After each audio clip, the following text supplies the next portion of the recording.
Bon, ça bouge enfin du côté de la FIA. 3 places de pénalité pour Bottas. Pas de sanction pour Sainz. Et 5 places de pénalité pour Verstappen. J'ai envie de dire, le karma. Il s'est pénalisé tout seul en plus, hein. Donc là, ça traite l'article de Bottas et Sainz. On va commencer par Bottas. Le pilote, donc Bottas, a reconnu ne pas avoir remarqué le drapeau jaune affiché au poste 16.6 et a admis qu'il n'avait pas réduit sa vitesse comme demandé dans cette zone, bien qu'ayant noté que la voiture 10 était stationnaire dans la ligne droite, peut-on lire sur le rapport. Concernant Sainz, la FIA classe son cas sans suite, il n'aura donc pas de pénalité, les commissaires ayant été satisfaits de son comportement dans la même situation. Simple drapeau jaune. A noter que la FIA a aussi expliqué avoir inspecté le châssis de Leclerc que Ferrari a dû changer hier soir rapidement. Aucune pénalité n'est infligée au Monégasque, qui ne sera pas obligé de partir des stands. Bon, ça c'est tant mieux pour lui aussi. Alors voici l'article sur Verstappen qui écope de 5 places donc de pénalité pour ne pas avoir respecté un double drapeau jaune. Alors vous vous dites pourquoi Bottas 3 et Verstappen 5? Bah tout simplement parce que Bottas c'était un simple drapeau jaune.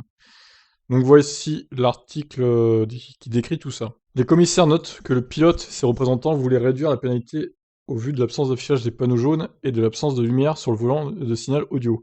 Bien que comprenant ces points, les commissaires ont pris en compte ceci. L'article 27 du règlement sportif de la F1 statue que le pilote doit piloter la voiture seul et sans aide. L'appendice H du code statue que les drapeaux et les panneaux lumineux ont la même signification, il faut donc respecter les drapeaux. L'article 27.2 demande au pilote de respecter le code sportif international tout le temps. Ce code et l'appendice H place sur le pilote la responsabilité de respecter les signaux par drapeau clairement, et il était de la responsabilité du pilote d'agir de manière appropriée en rentrant dans la zone du double drapeau jaune. Et il écope également de 2 points sur son permis, ce qui porte son total à 4 en 12 mois. Bon, ça va, il a encore de la marge, notre ami Verstappen. Donc la grille de départ, bah, c'est absolument fou. Hamilton premier devant Gasly deuxième. Alonso troisième. Putain, Alonso troisième, lol. Ça c'est extraordinaire quand même, hein.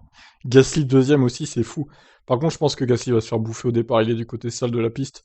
Ça me paraît compliqué pour lui.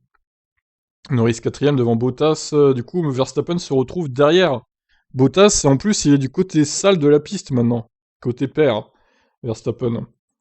Donc Sainz 7ème, Yotsuda et Ocon, Vettel. Bon, après, ça change pas du coup, hein. Ça reste les mêmes places. Vu que Sainz n'a pas eu de pénal. Bon, eh ben écoutez, ça promet en tout cas du lourd pour le Grand Prix. J'arrête pour les news, à tout à l'heure pour le résultat du Grand Prix sur la chaîne, évidemment. Sinon, bah, vous pouvez regarder avec moi, suivre le live du Grand Prix, timing plus audio canal, sur Tip Stories, lien dans la description. À tout à l'heure.